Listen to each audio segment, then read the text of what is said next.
Avant de vous parler de smart grids et de focuser sur le sujet du lien entre la mobilité électrique et le réseau, juste deux éléments de contexte qu'il est important de bien avoir en tête pour qu'ensuite on puisse se projeter pour savoir de quoi nous parlons.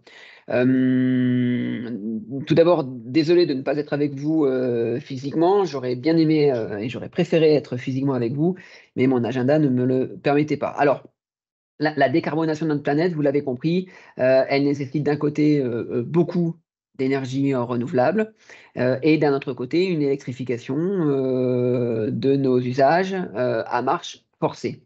C'est ce que j'ai montré sur le transparent que vous voyez ici face à vous. Le renouvelable pour la France, ça veut dire multiplier par 4 la production d'énergie photovoltaïque sur les 20 prochaines années, c'est-à-dire passer de 16 à 17 gigawatts de production connectée au réseau à 60-80, et pour l'éolien, faire x2.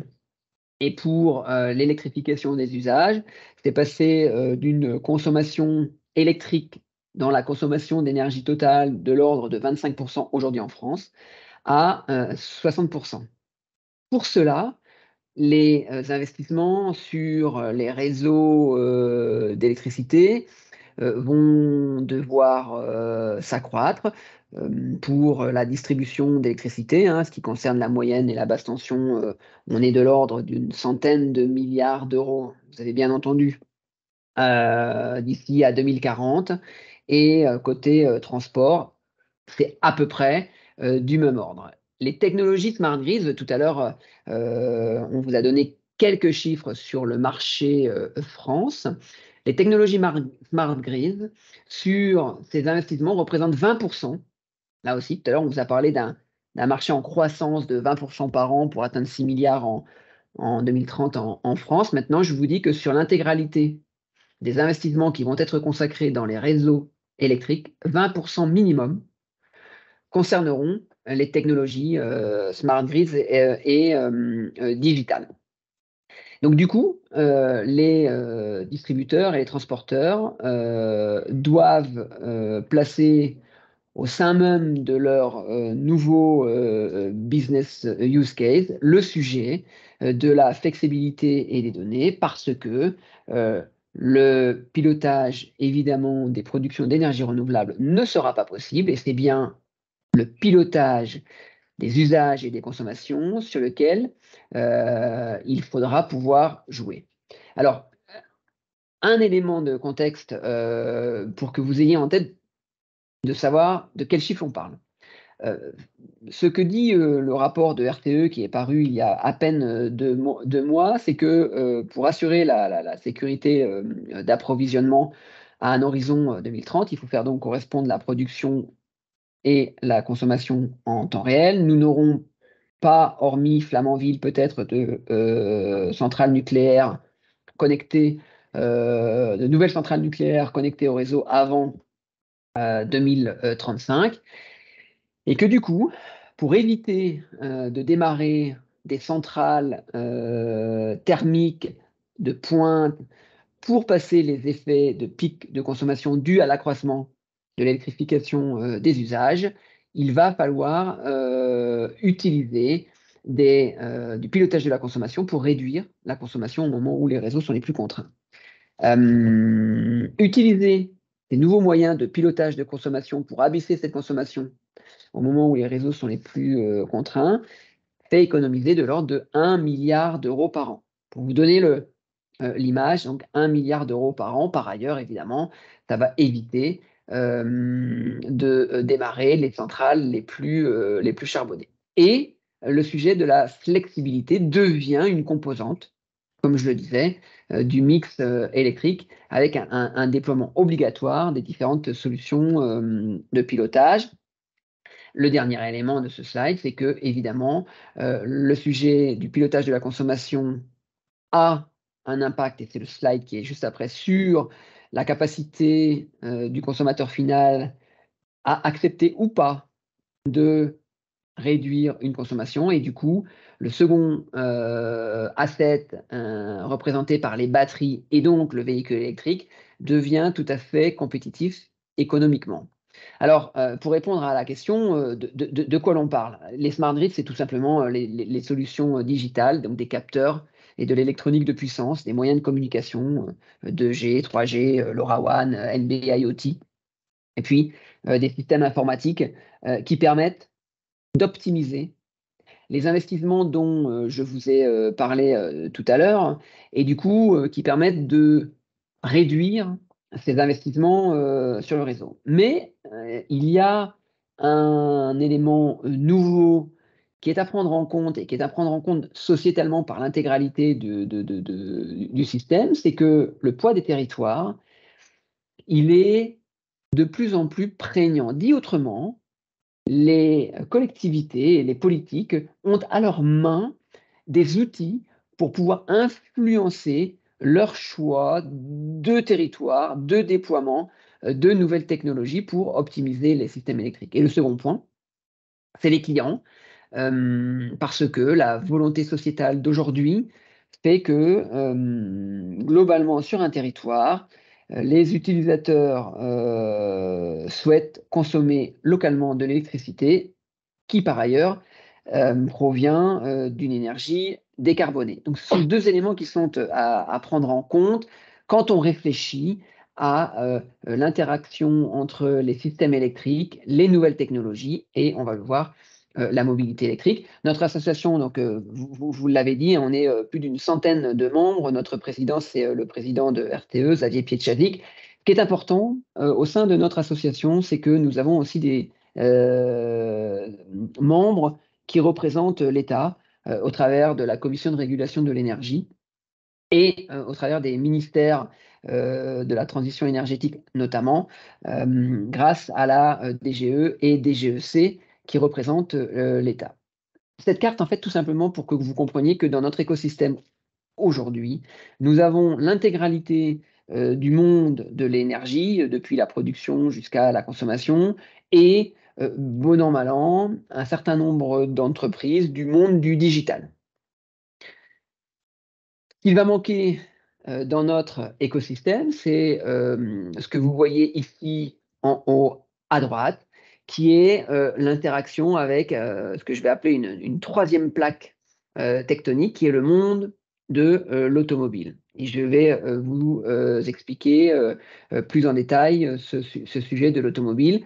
Juste pour votre information, ce que fait notre association, qui a été créée à la demande de l'État, c'est de représenter et de fédérer une filière, alors avec des plans d'action qui aujourd'hui s'affinent sur des recommandations très précises, sur des standards que nous souhaitons pousser, faire valider pour que les standards des technologies digitales puissent être bien intégrés au sein des différents écosystèmes dont on va parler tout à l'heure, l'automobile en étant un. Je passe ceci, je vais passer nos travaux.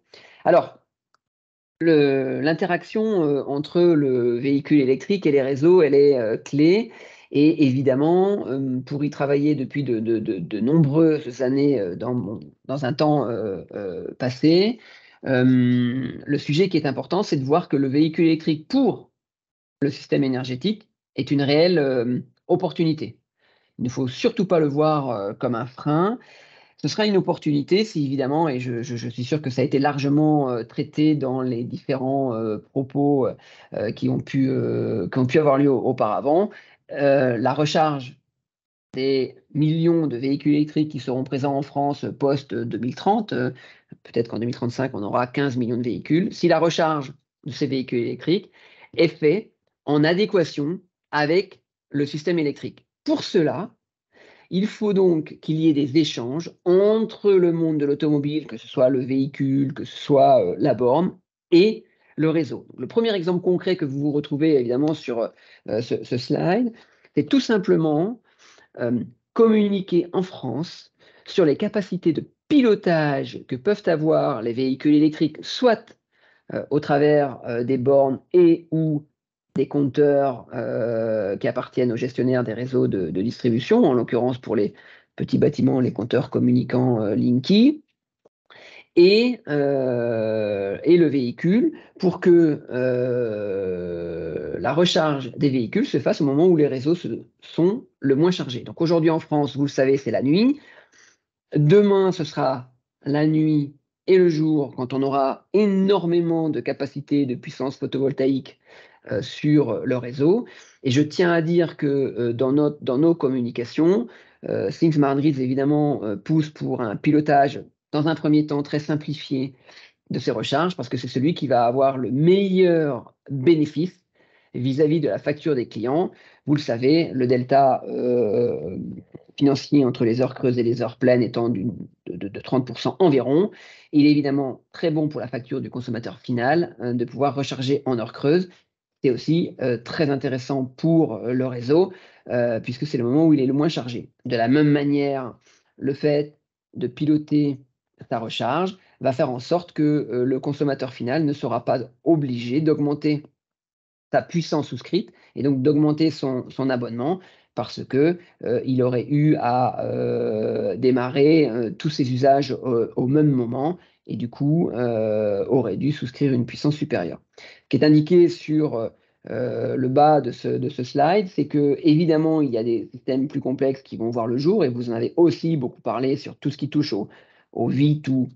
Et je ne rentrerai pas dans le X, que ce soit pour le bâtiment, la réinjection de l'électricité dans le bâtiment ou sur le réseau, mais ces technologies, sauf preuve du contraire que je n'ai pas suivi ces derniers mois, n'ont pas aujourd'hui de réalité commerciale, puisque les seuls véhicules qui réinjectent de l'électricité sur le bâtiment ou les réseaux sont des véhicules Nissan Leaf aujourd'hui en France. Deuxième élément pour vous dire en quoi le sujet du véhicule électrique est un parfait asset à venir utiliser de l'électricité photovoltaïque. Et c'est aujourd'hui la réalité de ce qui se passe sur les toitures photovoltaïques ou les ombrières qui peuvent être déployées.